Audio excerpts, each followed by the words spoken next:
Every young, ambitious professional climbing the corporate ladder carries a hidden golden number locked deep inside their mind. For a generation of working minds, earning an annual salary of $100,000 was the universal symbol of success. It was the psychological threshold where a person was supposed to finally breathe easy, leave survival behind, and enter comfort. Yet across the rain-slicked concrete avenues of modern Manhattan, that mythic milestone now feels like a cruel, beautifully polished treadmill. John steps out of a towering glass monolith in Midtown, the cool evening air instantly catching his perfectly styled dark hair. His custom-tailored navy suit fits his frame flawlessly, yet beneath his crisp white collar, his chest feels tight with anxiety.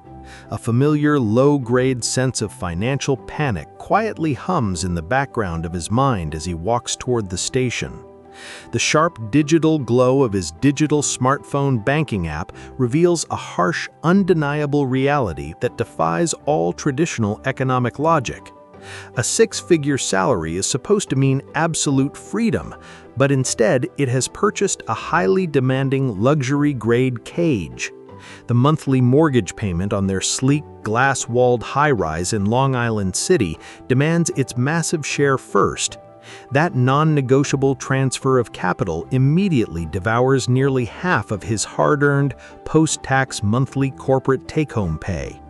Next, the premium lease on their imported luxury crossover vehicle claims another significant chunk of his cognitive and financial energy. By the time the staggering monthly tuition for little Susan's elite boutique neighborhood preschool is fully settled, the numbers simply vanish. The remaining balance on the screen looks more like the ledger of a broke college student than an elite executive. Across the East River, Lisa sits in their pristine minimalist kitchen, staring blankly at a mounting stack of premium credit statements. Her designer leather handbag rests on the polished quartz countertop, looking less like a reward and more like an expensive shield. They are running faster than ever before in their careers, yet their financial feet remain permanently glued to the exact same floor. Every single hard-won raise they fight for in corporate boardrooms is instantly swallowed by the silent monster of lifestyle inflation. The glittering storefronts of Fifth Avenue smile down on the crowded sidewalks like elegant predators waiting patiently for the next deposit. To the outside world, this young family represents the very definition of modern cosmopolitan achievement and upper-middle-class stability. Inside the quiet, isolated walls of their home, they are merely highly paid managers of a sophisticated, fragile debt machine. Every recurring monthly subscription, high-end organic grocery bill, and building amenity fee continuously chips away at their mental peace. The immense psychological weight of maintaining this glossy, performative facade creates a constant low-frequency hum of quiet desperation in their marriage. John looks into the bathroom mirror late at night and wonders how a six-figure income could possibly leave him feeling poor. The tragic answer lies in the subtle, invisible trap of societal scripting that dictates exactly how modern urban wealth must look. The city whispers that a certain professional income bracket demands a specific zip code, a specific brand of clothing, and an aesthetic. They have unknowingly traded their authentic internal freedom for a meticulously curated collection of premium lifestyle liabilities that produce zero value. Every single morning begins with an anxious glance at global market tickers and a heavy sigh before the grueling daily commute. The corporate ladder they climbed so aggressively has simply lifted them into a highly rarefied atmosphere of intense, suffocating performance pressure.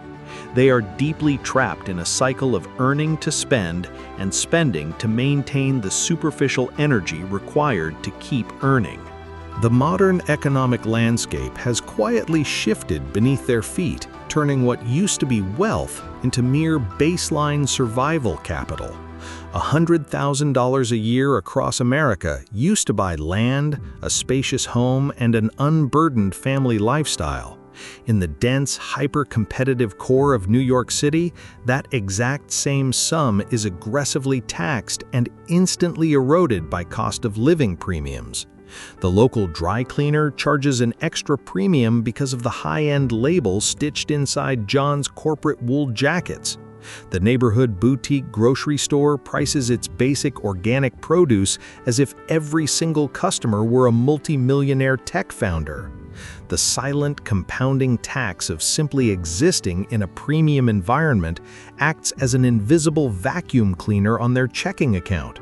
They find themselves forced to pay for hyper-convenience just to survive the grueling 80-hour work weeks required to sustain their positions. Every takeout meal ordered at midnight on a corporate credit card feels like a transaction written in their own lifeblood.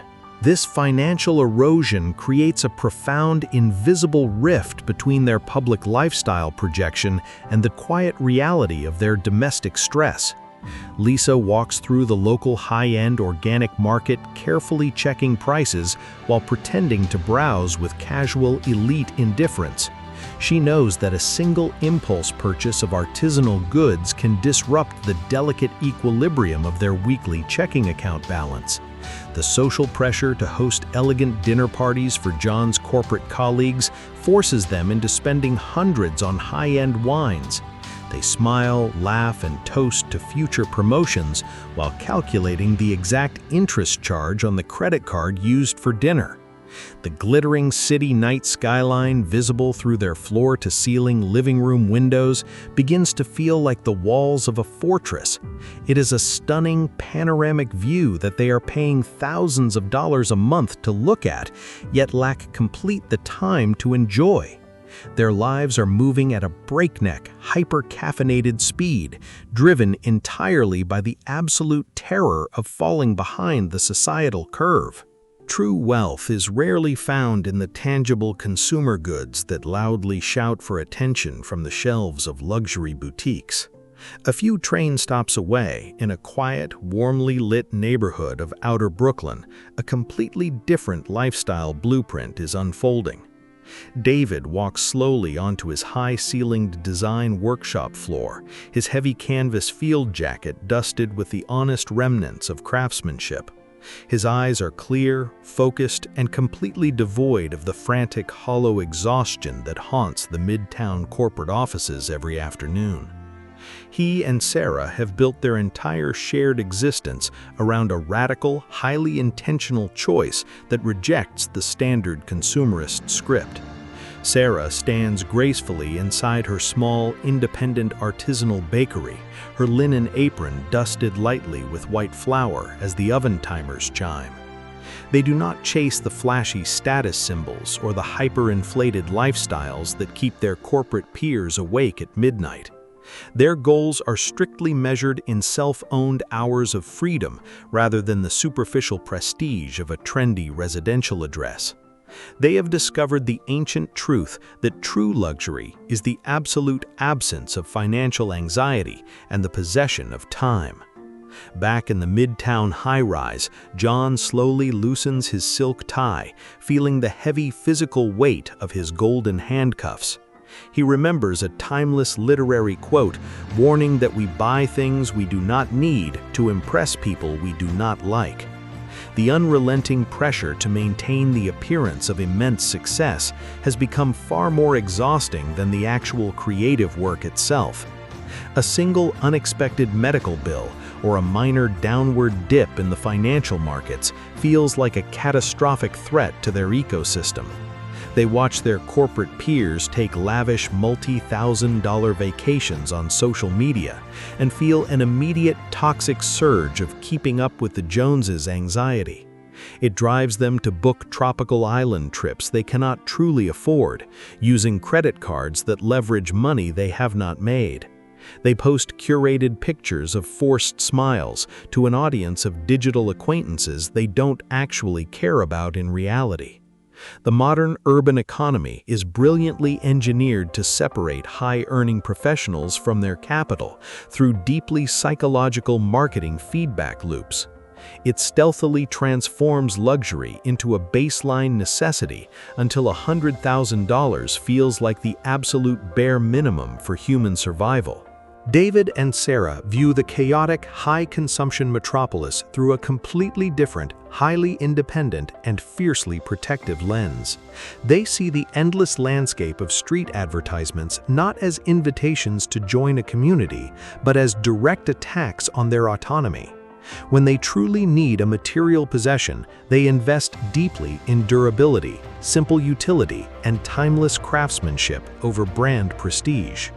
Their small, rent-stabilized apartment is filled with warm, natural wood tones, handcrafted furniture pieces, and worn books that offer intellectual nourishment. They do not owe a single dime to corporate credit card companies, allowing them to sleep peacefully through economic volatility. Sarah's neighborhood bakery is a testament to slow, deliberate, and organic growth rooted deeply in the faces of the immediate community. David's architectural design workshop thrives because he possesses the immense power to choose client projects based on passion rather than desperation. Their balanced lifestyle proves that radically lowering your overhead is mathematically identical to receiving a massive, tax-free corporate pay raise. This deliberate divergence in mindset allows the young craftspeople to build an economic fortress that no market shift can easily crack. While John spends his weekends networking at expensive golf clubs, David spends his time repairing his own tools by hand. While Lisa tracks the latest designer fashion drops on her tablet, Sarah experiments with traditional, low-cost sourdough fermentation techniques. They have decoupled their personal human sense of dignity from the shifting, superficial metrics of corporate job titles and luxury labels. Their wealth is invisible to the casual passerby on the street, hidden away safely inside an emergency fund and peace of mind. They do not experience the paralyzing fear of corporate layoffs because their livelihood is directly tied to their own physical skills. To them, the city is not a competitive arena where they must outspend their neighbors to feel validated. Instead, it is a rich canvas of human interaction where they can trade honest value for honest compensation without corporate filters. Real, unshakable economic stability is never defined by how much money you make, but how much you systematically keep. In a quieter, tree-lined corner of the outer suburbs, William stands calmly by the large bay window of his family home. His silver-streaked dark hair reflects a long lifetime of highly disciplined choices, analytical patience, and deep observation of human nature. Beside him in the yard, Elizabeth carefully tends to the thriving family greenhouse garden, her warm amber eyes radiating profound peace.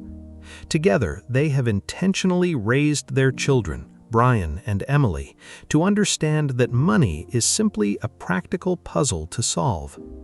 Brian looks up thoughtfully from his school textbooks, studying his father's calm, unbothered composure with quiet, deeply ingrained youthful respect. Little Emily plays joyfully nearby with simple wooden blocks, completely unaffected by the stressful, hyper-commercialized consumer traps of the modern world. William explains gently to his son that true financial independence begins the exact moment you stop seeking validation from strangers. The absolute secret to escaping the confines of the golden cage is embracing the liberating truth of a radical simplicity. It requires an individual to look directly at a highly marketed luxury item and recognize that it adds nothing internal. John and Lisa sit down together at their kitchen island, finally turning off the loud noise of external societal expectations. They commit to a quiet evening of absolute transparency, laying out every single account balance to look directly at reality. They begin to design a deliberate strategic exit from the exhausting multi-layered cycle of high-end modern survival. They realize that the very first step toward authentic freedom is a brutal, uncompromised audit of their emotional convenience spending. They track every single outgoing transaction, discovering with shock how much wealth was leaking out through small, unconscious habits. The expensive daily gourmet lattes, the premium meal delivery apps, and the late-night impulse online shopping were acting as financial leaks. They decided right then to treat their household finances with the exact same mathematical rigor John applies to corporate ledgers. William generously shares his long-term financial perspective with the younger generation, acting as a steady anchor in a chaotic storm. He recalls the timeless wisdom of classical thinkers who noted that contenting oneself with little is the truest form of riches. He explicitly teaches young Brian that a man's true worth is measured by his self-mastery, not by a corporate title. Elizabeth reinforces this foundational philosophy by intentionally creating a home environment where deep joy is generated through connection, creativity, and projects. They visually demonstrate to their children that a family can build immense generational strength by prioritizing long-term assets over consumption. This timeless, grounded wisdom acts as a powerful antidote to the toxic cultural narrative that equates human dignity with net worth. John and Lisa listen intently to these foundational life principles and feel a profound, permanent shift occurring deep within their mindsets. They finally realize that the gilded bars of the golden cage only hold power as long as you value them. The realization hits them like a sudden wave of crisp autumn air cutting through a humid room. They had been working to fund a life they were too exhausted to enjoy. With a clear ledger in front of them, they begin pruning the dead weight from their financial branches. The automated premium streaming services they never watched, the country club membership used only twice a year, and the designer clothing subscriptions are cut without mercy. Lisa feels an unexpected, immense sense of lightness as she makes the calls to cancel these gilded obligations. John notes down the numbers, realizing that each canceled luxury represents hours of his life reclaimed from corporate confinement. They are no longer letting the marketing departments of corporate conglomerates write the script for their family's future happiness. They replace the high-cost convenience lifestyle with small, mindful rituals that bring them closer together as individuals. Cooking meals together at home becomes an act of creative collaboration rather than a chore to be avoided through expensive delivery apps. They watch their monthly overhead steadily contract, creating an expanding buffer of real, unencumbered cash flow in their primary accounts. For the first time in their married life, an unexpected expense is no longer met with a frantic, hushed argument in the kitchen. They have successfully shifted their mental framing of money from a status scorecard to a tool for purchasing sovereign time. This newfound clarity begins to heal the chronic, low-grade friction that had quietly eroded their daily marital interactions for years. They are no longer partners in an escalating debt enterprise. They are a unified team building an independent fortress. William watches this transformation from afar, offering a warm smile of validation that means more than any corporate promotion ever could. The wisdom of the older generation has successfully bridged the gap, passing down the tools required to tame the metropolitan beast. Brian observes his parents' dramatic shift in behavior, absorbing a profound lesson in financial resilience that no elite university could teach. True personal freedom arrives the exact moment your monthly living expenses no longer dictate your internal peace of mind.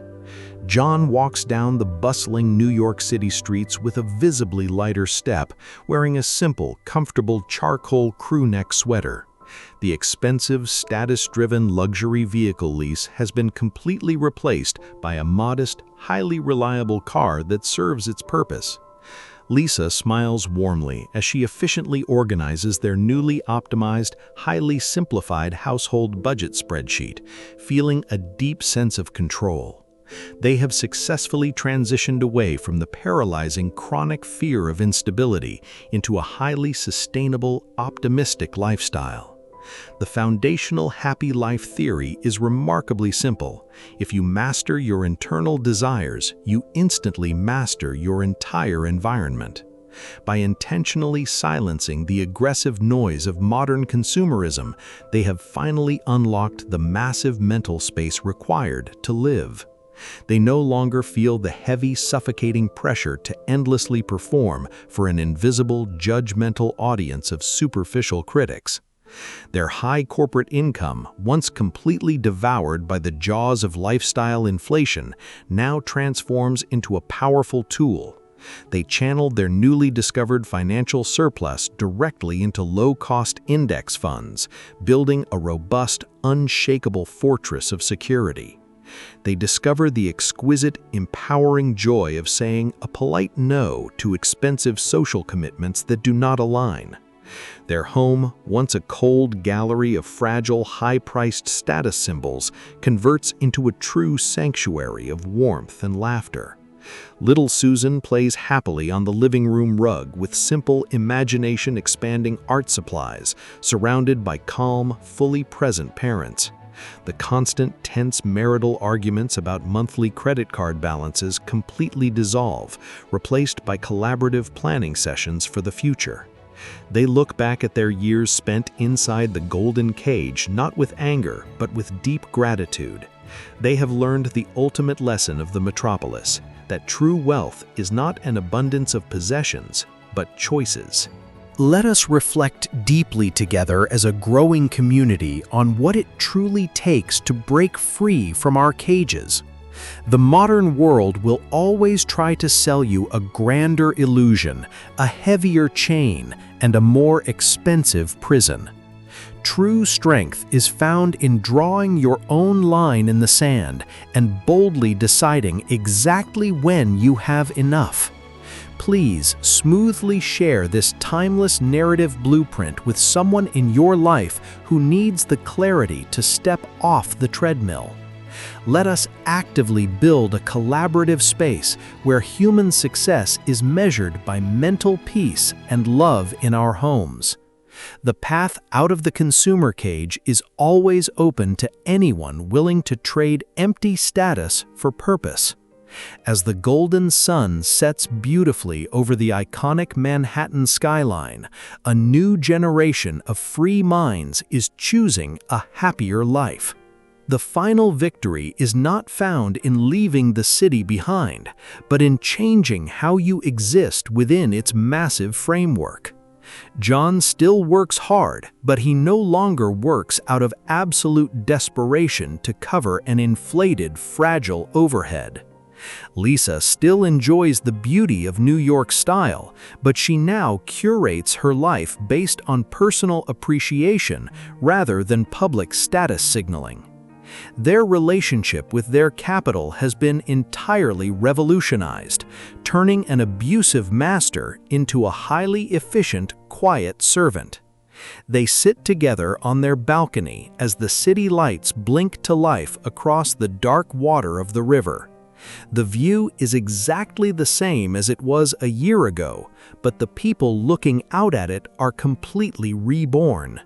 They are finally out of the cage, standing securely on their own terms, breathing the clean air of true financial sovereignty.